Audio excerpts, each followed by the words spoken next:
Breaking చూస్తున్నాం. CM Revanth Reddy సికింద్రాబాద్లోని Ujjaini Mahankali బోనాల జాతరకు హాజరయ్యారు. ఇక అమ్మవారికి పట్టు వస్త్రాలు సమర్పించి ప్రత్యేక పూజలు చేశారు. అనంతరం అర్చకులు సీఎంకు వేదాశ్వాసనాలు ఇచ్చారు. ఇక సీఎం వెంట మంత్రులు కొండా సురేఖ, పొంగులేటి శ్రీనివాసరెడ్డి, పొన్నం ప్రభాకర్లు ఉన్నారు. రాష్ట్రంలో ప్రజలందరికీ మంచి జరగాలని అమ్మవారిని రేవంత్ రెడ్డి ప్రార్థించారు.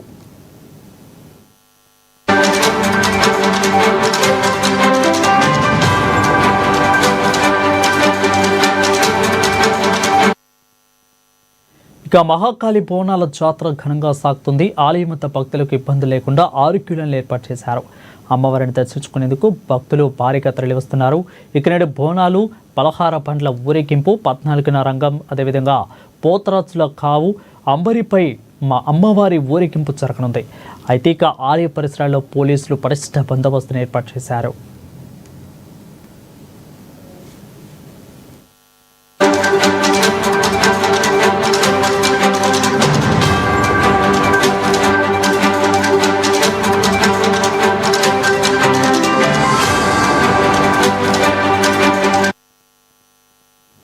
ఇక సికింద్రాబాద్ రేవంత్ రెడ్డి సికింద్రాబాద్లో ఉజ్జయిని మహంకాళి బోనాల జాతరకు హాజరయ్యారు. అమ్మవారికి పట్టు వస్త్రాలు సమర్పించి ప్రత్యేక పూజలు చేశారు.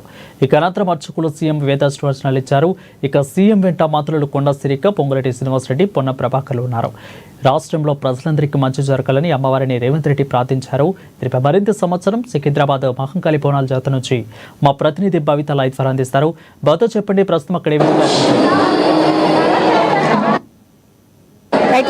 తెలంగాణలో ముఖ్యంగా ప్రత్యేకంగా జరుపుకునే పండుగలు రెండే ఉంటాయి. అందులో బతుకమ్మ ఒకటి, బోనాలు. ఆషాఢ మాసం వచ్చిందంటే ప్రతి ఒక్కరికి గుర్తుకొచ్చేది బోనాల పండుగ. అయితే మొదట గోల్కొండ జగదాంబిక అమ్మవారితో తొలి బోనం స్టార్ట్ అయ్యి తర్వాత బల్కంపేట ఎల్లమ్మతోని రెండో బోనము, ఇంకా మూడోది ఉజ్జయిని మహంకాళి అమ్మవారికి బోనం సమర్పిస్తుంటారు. అయితే ఈ రోజు ఉదయం నుంచి కూడా భక్తులు ఉజ్జయిని మహంకాళి అమ్మవారి దర్శనానికి, బోనం సమర్పించడానికి ఉదయం నుంచి కూడా భక్తులు పోటెత్తిన సందర్భం అయితే ఉంటుంది. అయితే ఉదయం తెల్లవారుజామునే మంత్రి హైదరాబాద్ ఇన్ఛార్జ్ పొన్నం ప్రభాకర్ అమ్మవారికి తొలి బోనం సమర్పించారు. అయితే దాని తర్వాత అప్పటి నుంచి కూడా భక్తుల రద్దీ కొనసాగుతుందని చెప్పుకోవాలి. ఉదయం తెల్లవారుజాము నుంచి కూడా భక్తులు పెద్ద ఎత్తున అమ్మవారికి బోనం సమర్పించడానికి వస్తున్నటువంటి సందర్భం అయితే కనబడుతుంది. అయితే తర్వాత కొద్దిసేపటి క్రితమే 11 గంటల ప్రాంతంలో ఇక్కడికి సీఎం రేవంత్ రెడ్డి కూడా విచ్చేశారు. అమ్మవారిని దర్శించుకొని ప్రత్యేక పూజలు చేశారు. అయితే ఆలయ కమిటీ సీఎం రేవంత్ రెడ్డి వచ్చిన సందర్భంగా పూర్ణ కుంభంతో స్వాగతం పలికారు.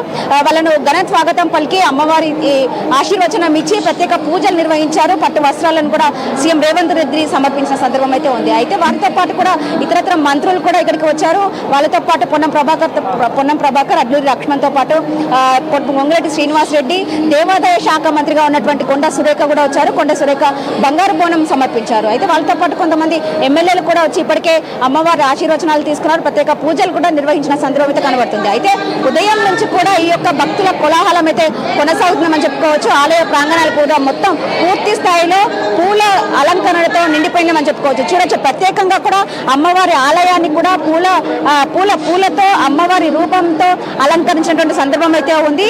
అయితే ఇక్కడికి వచ్చేటువంటి భక్తులకు ఎలాంటి ఇబ్బందులు తలెత్తకుండా ఉండేందుకు ఇప్పటికే ప్రభుత్వం పూర్తి ఏర్పాట్లు చేసింది. కొన్ని శాఖల సమన్వయంతో, ఇటు డ్రింకింగ్ వాటర్కి సంబంధించి కావచ్చు, ఇటు విద్యుత్, పోలీసు, ఇతరత్ర విభాగాలకు సంబంధించి దేవాదాయ శాఖ కావచ్చు, రెవెన్యూ, పోలీస్ డిపార్ట్మెంట్, అన్ని శాఖల సమన్వయంతో మహంకాళి ఆలయం వద్ద అయితే పూర్తి స్థాయి ఏర్పాట్లు ప్రభుత్వం చేసింది. అయితే ఎక్కడ కూడా ఇబ్బందులు తలెత్తకుండా కూడా అన్ని చర్యలు చేపట్టింది. అయితే ఇక్కడికి వచ్చేటువంటి భక్తులకి అంటే ఇబ్బందులు తలెత్తకుండా డ్రింకింగ్ వాటర్ ఫెసిలిటీ కూడా కల్పించింది. అయితే ఇక్కడికి దాదాపుగా రెండో వైపులా కూడా వాళ్ళకు క్యూ లైన్లు ఏర్పాటు చేశారు. ఒకవైపు ఆర్పి రోడ్ నుంచి కూడా దాదాపు కిలోమీటర్ 2 కిలోమీటర్ల వరకు కూడా క్యూ లైన్ ఏర్పాటు చేయడంతో పాటు ఇటు ఆలయంకి ఎడమ వైపులో ఉన్నటువంటి బాటా సిగ్నల్ నుంచి కూడా భక్తులకు కావచ్చు, ఇటు బోనాలు సమర్పించడానికి వచ్చేటువంటి వాళ్ళకి కూడా కావచ్చు ప్రత్యేక క్యూ లైన్లు ఏర్పాటు చేశారు. మొత్తంగా 6 క్యూ లైన్లు ఏర్పాటు చేశారు. కొంతమంది సాధారణ భక్తులు వచ్చేటువంటి వాళ్ళకి ఒక క్యూ లైన్ ఏర్పాటు చేయడంతో పాటు శివశక్తులకు మరొక క్యూ లైన్లతో పాటు బోనాలు సమర్పించేటువంటి వ్యక్తులకి మరొక క్యూ లైన్ ప్రత్యేకంగా కూడా ఏర్పాటు చేశారు. అంతేకాకుండా వికలాంగులు కావచ్చు, వృద్ధులు, ఇట్లాంటి వాళ్ళందరికీ కూడా మరొక క్యూ లైన్లు ఏర్పాటు చేశారు. అయితే మొత్తంగా దాదాపుగా అంటే ఆలయం ఇరువైపులా కూడా క్యూ లైన్లు ఏర్పాటు చేసి ఎక్కడ కూడా ఇబ్బందులు కావచ్చు, తోపులాటలు జరగకుండా అయితే ఇప్పటికే చర్యలు తీసుకున్నారు.